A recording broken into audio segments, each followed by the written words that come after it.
first part of the United Kingdom through our class program. This is the fifth quarter, and we do have folders that are created. They're in the back on the bench as you exit. So if you need any right now, I think Tim can grab some and distribute them. Tim and I will be teaching this quarter, and look forward to that. I don't know if y'all will look forward to that. I guess I will. All right.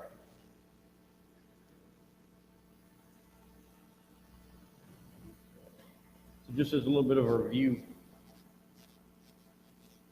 what is the sin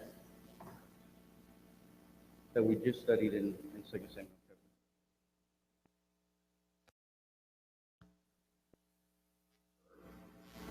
David's wife, Bathsheba, right? David and Bathsheba. And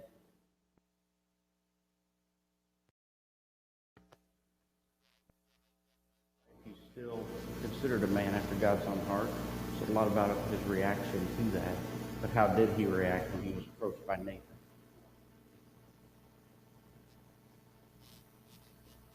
Okay, I'm used to a lot more interaction than this. I don't think he really wants me to lecture. And then I can't hear James in the back to try. There we go. He was penitent. So he when he realized that story that Nathan gave him was about him, he immediately reacted to that, realized he had sinned, and turned away. Right? Tried to make changes immediately. Now, did God actually forgive David? Absolutely, he did.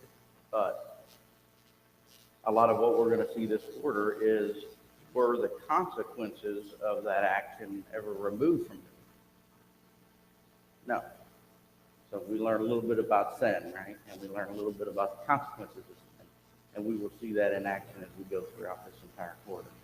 So, just as a recap, 2 Samuel 12, in verses 11, 12, and then again in 14. Let's read that quickly. 2 Samuel 12, 11, 12, and 14. It says, "Thus says the Lord, behold, I will raise up evil against you from your own household. I will even take your wives before your eyes and give them to your companion, and he will lie with your wives in broad daylight. Indeed, you did it secretly, but I will do this thing before all Israel and under the sun." Skip down to 14.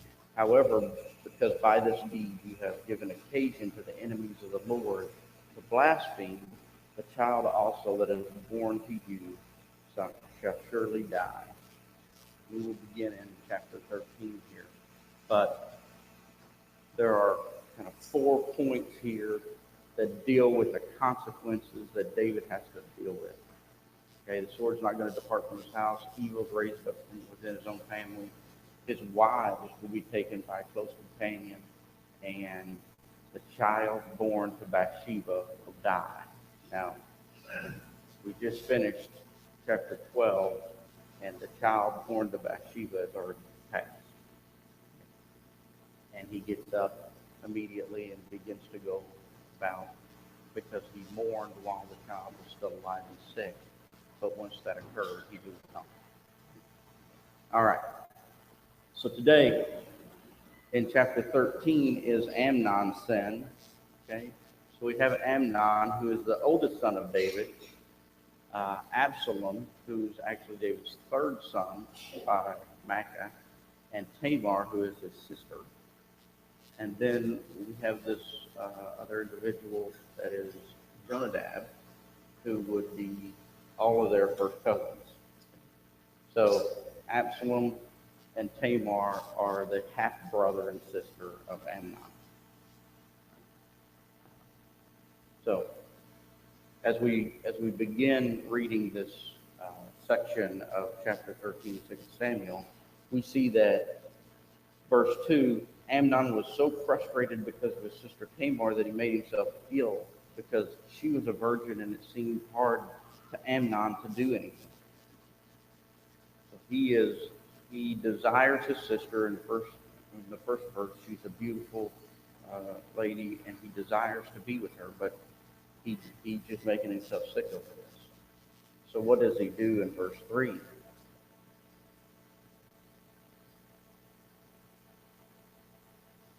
he gets some advice from Jonadab. And what's Jonadab's advice to Amnon? Is it to turn away from the sin, to make sure that he doesn't engage in anything like that, or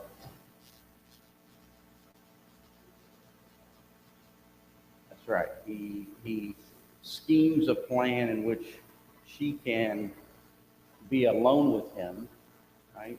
And Amnon then immediately takes that plan into action. And so he pretends like he's ill. David comes to visit him. He tells David, what I need is for my sister Tamar to come and actually, make me some bread. And so he sends for her. She comes to the house. She proceeds with making this bread, but then he clears the house so that so it's only Tamar and him in the house. It says he goes into the bedroom, asks her to come in there, and then he subdues her. She tries to plead with him, but then he violates her, he rapes her, and I guess there's two very sad pieces to this, right? The fact that he had this passion for her that he raped her. Then the very next verse in 2 Samuel 13, verse 15, it says, then Amnon hated her with a very great hatred. For the hatred with which he hated her was greater than the love which he had loved her. And Amnon said to her, go away. So we have these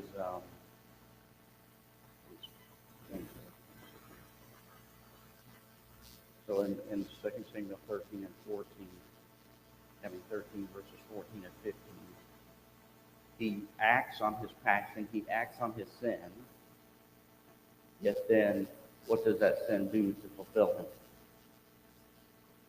It immediately turns away, right? It immediately just allows him to reject her. So very, very sad story here, but we can ask the question, what should the consequences be for this act? So we'll turn to Deuteronomy 22.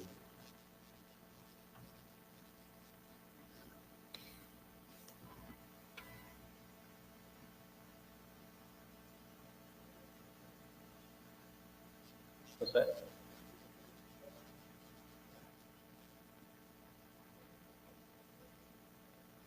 That's right. So he committed an act that was condemned, and the penalty of that act was death. So in verse 25, really through 29, but 25 through 27 talks about the sin of rape, okay? and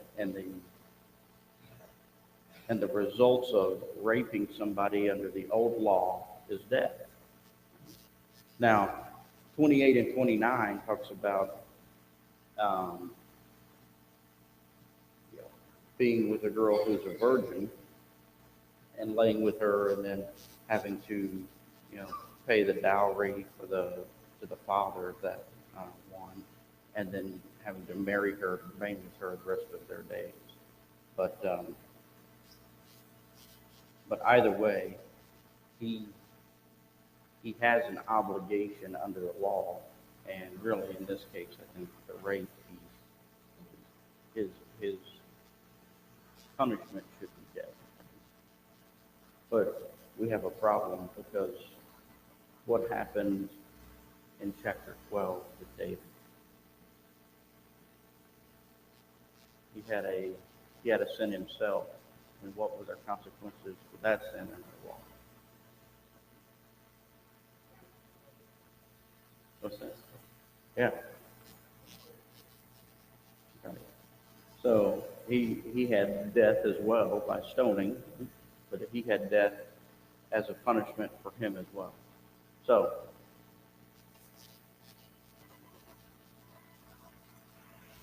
So do you think that's going to affect the way David approaches this problem? Many of us know the story and we know the answer. Yes, it is. I think it has a significant impact on the way David tries to handle this situation. So Amnon kicks Tamar out of his house in verse 15, and then she is very saddened by this, right? She's outside. The virgin daughters of the king wore long sleeves, so she tore her sleeves off. She put axe on her head, walking, and obviously very distraught. And her brother, Absalom,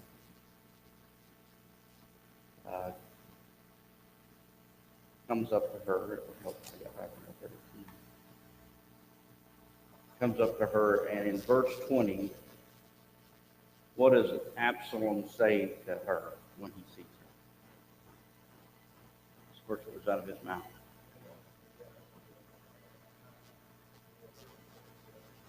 Right. So he says, "Has Amnon your brother been with you?"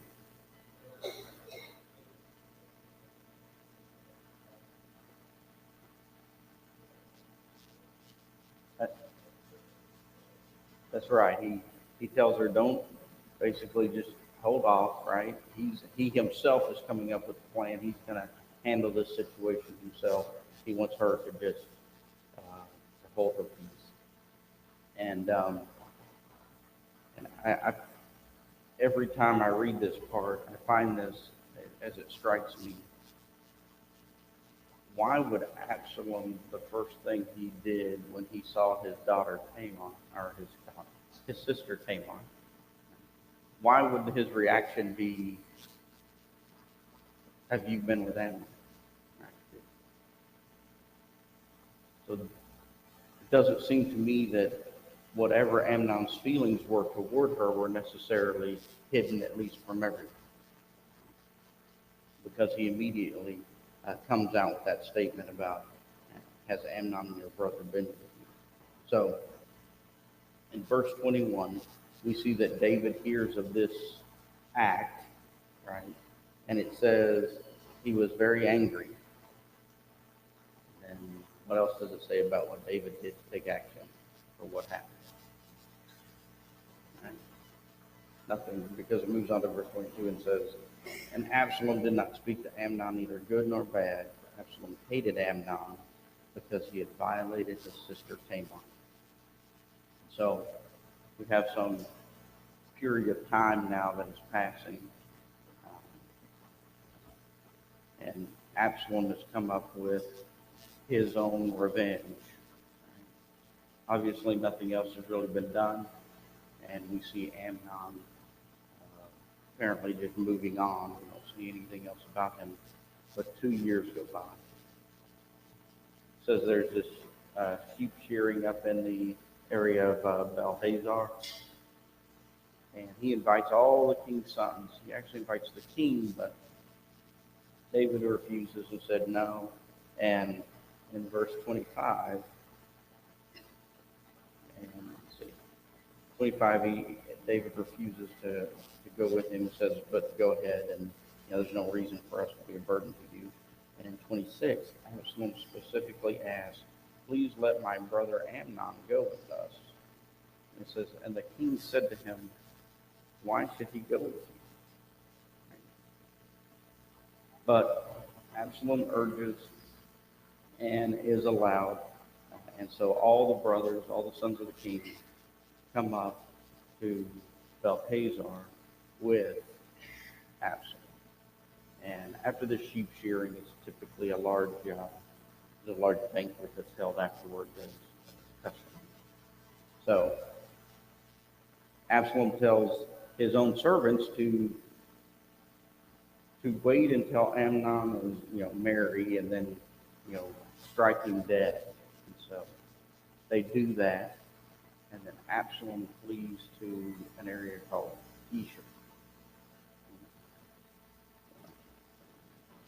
So if we look on the map here, you see one of the arrows at Jerusalem. Then up to the north and east, right, you see Bel-Hazor. And then way up to the northeast, you see Geshur. Now, why would Absalom run off to Geshur? You know, in 2 Samuel chapter 3, it talks about who Absalom is and who his mother is.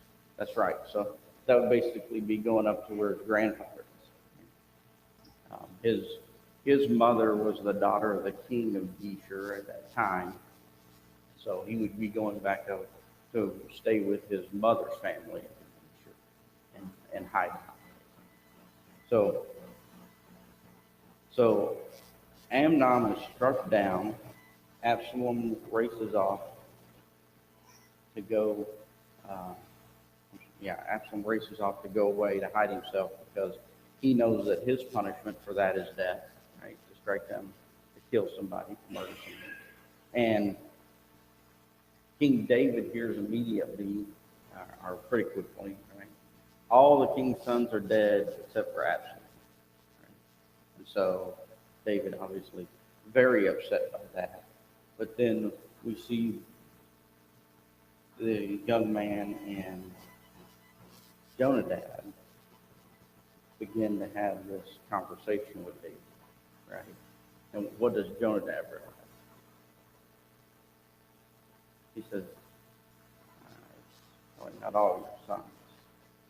I bet Amnon's dead. And why does he say that?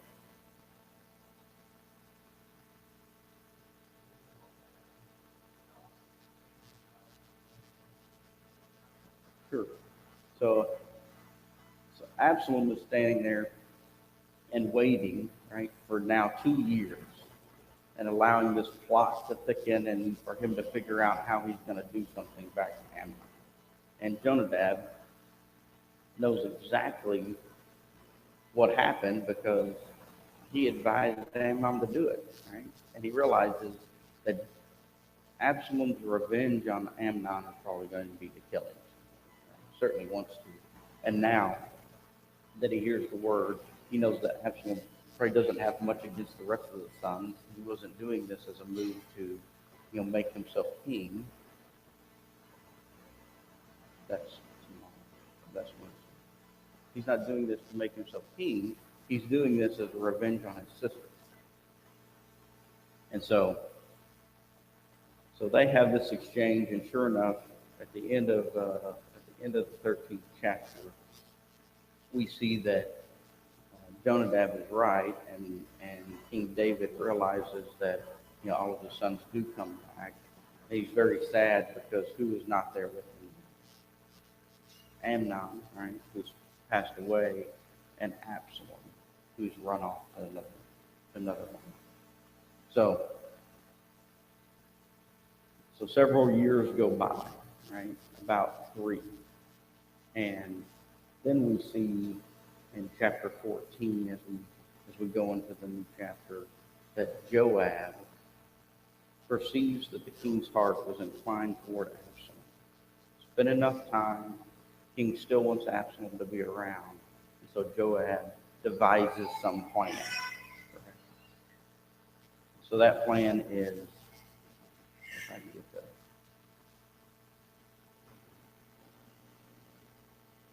That plan is that he's going to bring this, what they call a wise woman. He's going to bring this wise woman from Tekoa. And he says he puts the words in her mouth in verse 3. So he creates this story about this woman having 2 sons, and one struggled with the other, and he killed the other one. Then the family wanted to exact the revenge that they should on the one who was the murderer, and that would leave her, without any heir, and her husband who was passed without any heir. And so David listens to this story, and what's David's reaction to this? What does he tell the woman?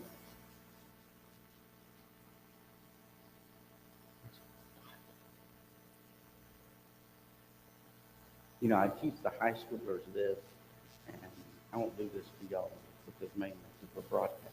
But I tell them all, I will stand here until somebody says. So just use that if you're teaching kids, right? People get very uncomfortable with silence. Okay, so he tells the woman from Tekoa, hey, don't worry about it. I will send word, right? I'll make sure that that doesn't happen. I'll protect her. So is this the first time David has been told a story that is not really the point of the story? That's how Nathan delivered the message to him about Bathsheba, right?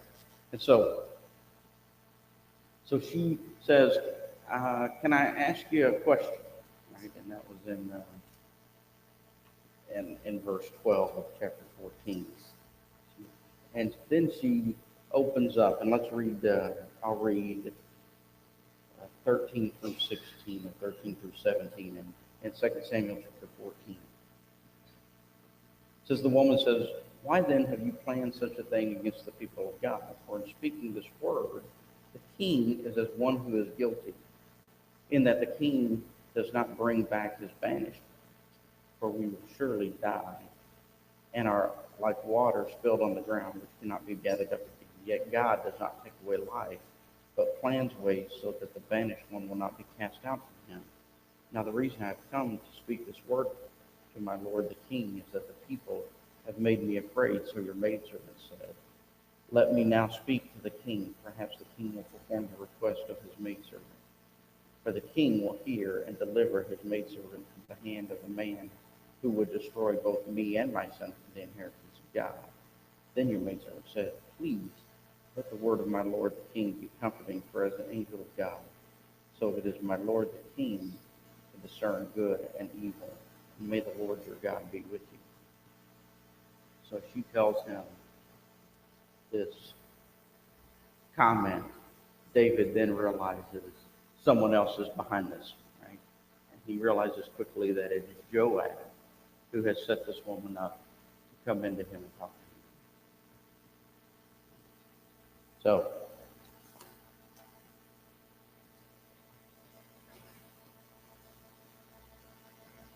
David's willing to protect her son, and she kind of asks, why is he not willing to protect his own? So he brings Joab in.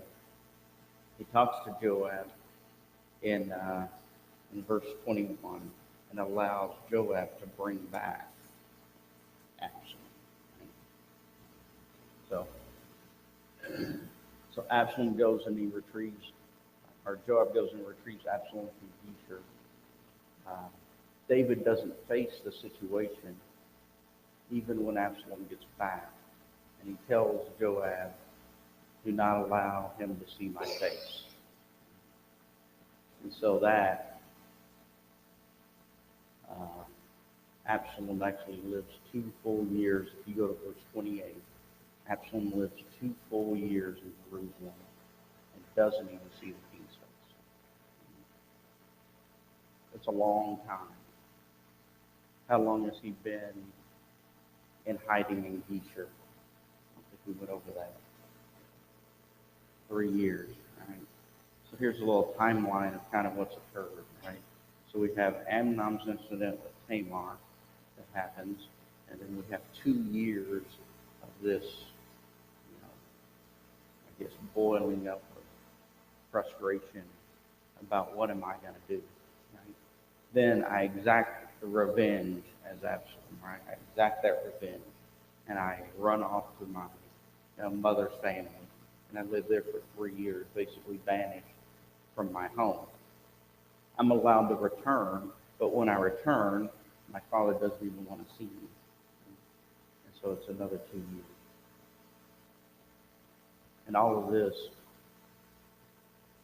I believe, or I place on the fact that, right, David doesn't react in any way, really, unfortunately, to what occurred in the very beginning. But is this not part of what he has said his consequences are going to be? This evil that occurs in his family? So, very, very sad time in David's life, and it doesn't get easier from here. On Wednesday, Tim will talk about what happens now after Absalom is back, and I think you can begin to see, remembering this timeline, you can begin to see what and why Absalom may do what he does, if we remember all that has occurred. So now we kind of get to the whole part of the lesson, like what does that really mean for us?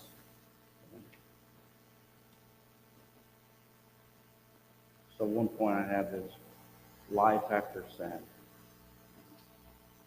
Even when your sin is forgiven, what is life after sin? Consequences, right? It's difficult. They still exist. Just because you're forgiven doesn't mean that we can not have anything else that occurs because of that. Very, very difficult, very important for, I think, all of us as parents. That's what we hammer into our own children, right? That it's not about you're never going to make a mistake. It's that the mistakes that you do make have consequences, and you really need to consider all of the consequences that happen, because you will make mistakes. And I think one of the easiest things that we can take away from this is understanding that the devil always tries to make us think that the sin is going to make us so happy, that whatever it is that we want to do, however we want to do it, is going to be so great. But what happens? If we look at Amnon and his deep desire and his drive for his half-sister, he wanted her so bad. He raped her because he wanted her so bad. And then almost instantly, what occurred? Yeah, he hated her. Right? He was so disgusted, he wanted her to just leave immediately. Yet, he was convinced, to the point that he was ill, right, in the beginning, he was so convinced that he would have so much pleasure if he could just have that. Instead, he had that, and he realized that that's not really what he wanted. How about our own previous sins, and does that change the way we deal with sins in others? You think that affected David? It's hard when you have committed a sin yourself that you realize is grievous, right? And in this case, David committed a sin. He knows that he himself should have been killed, right, under the law. Now, his own child does that. And what are some of the questions that we would ask as parents? I couldn't do that to my own child, right? Especially when I've committed sins that are just as bad, right, that deserve the same punishment. So how could I exact this punishment on my own child when I know that I haven't? So I think one of the points that is brought out in Bob's book, and we're going through the book of Give Us a King. What is the difference between David's reaction to his sin and apparently the difference in Amnon's reaction to his sin?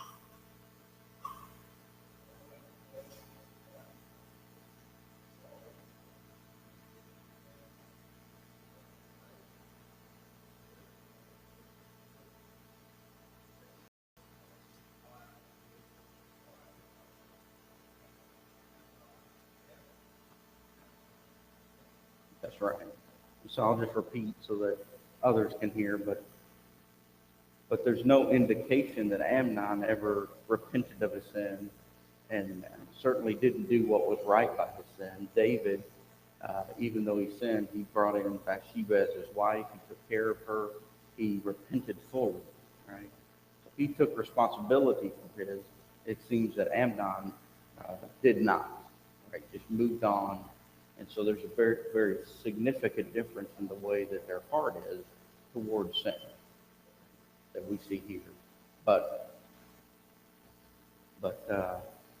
another piece I think that is important that goes along with this is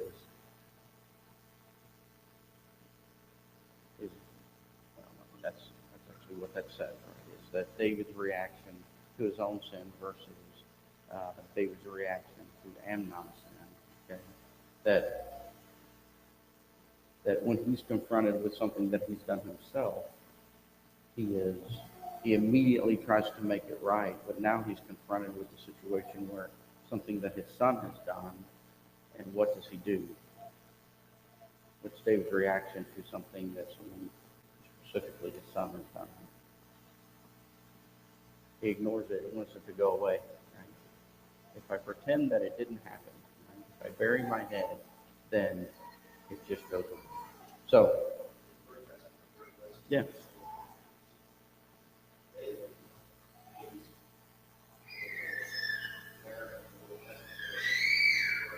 Right. I agree.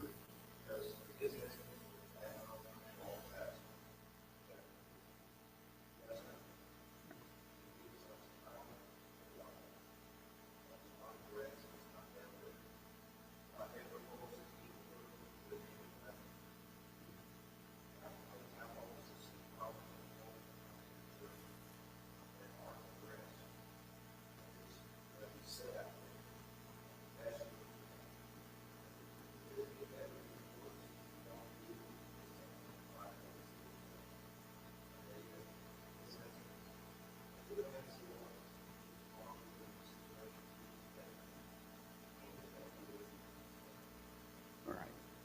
So to recap, and for some that may not be able to have heard all of what Jeff said, I'm not going to be able to repeat it all, but ultimately David shows himself as a failure as a father here because he just thinks that, he just allows things to just happen, right?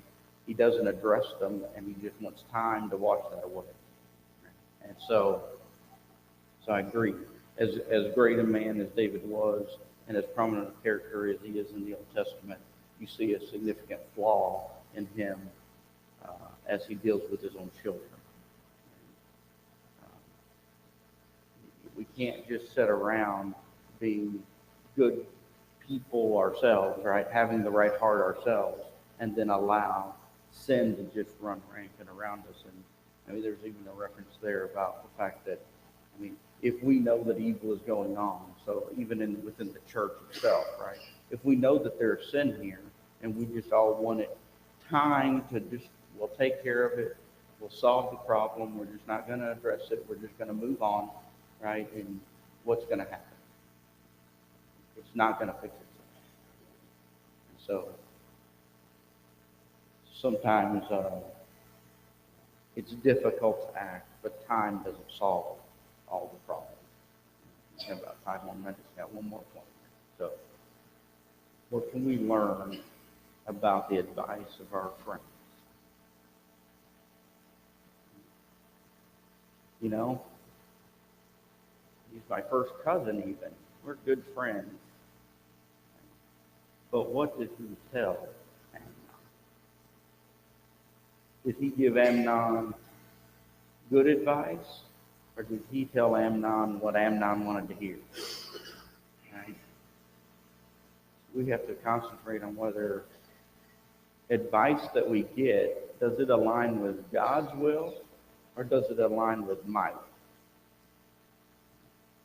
Because unfortunately, sometimes those aren't always aligned. And so we have certainly some other lessons along that line. The next quarter is called what? After we have the United Kingdom, what's the next period of history? The divided kingdom, how does that begin? Solomon's son, we'll get to this quarter, right? But Solomon's son has the opportunity to meet with everyone. And what does he do? He gets two groups of people who are giving him advice. One, the young, hip in crowd that's his buddies. One, an older, more mature group of advisors that are trying to tell him this is what you need to do to go forward to make this thing work. What does he do? It's Rehoboam. I said it's Solomon's son. It's Rehoboam. It's Jeroboam that comes up as the winner, right? Rehoboam, Solomon's son. And so he has this advice going on, and which direction does he choose? That's right. He likes the advice that makes him feel better. Right? He wants his will done, and so he chooses that path. He creates what is a significant rift in the entire nation of Israel. As 10 tribes to the north begin to follow Jeroboam, and Rehoboam becomes just that over Israel because of the promise that's given to David that they will remain king. All right. Any other lessons? There's several questions in the book, or in the book that we didn't really go over, but are there any other questions or any other comments from today in this really sad story to begin what is happening in David's family after his incident with Bathsheba?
That's right.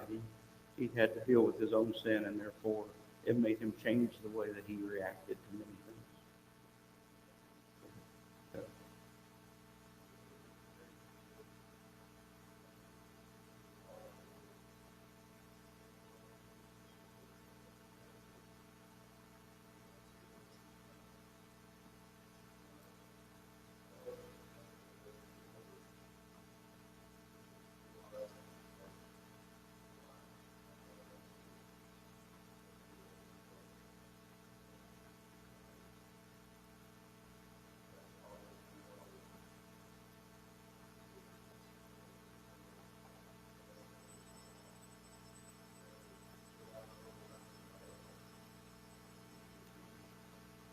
So, it's an excellent point that David did always inquire of the Lord, right?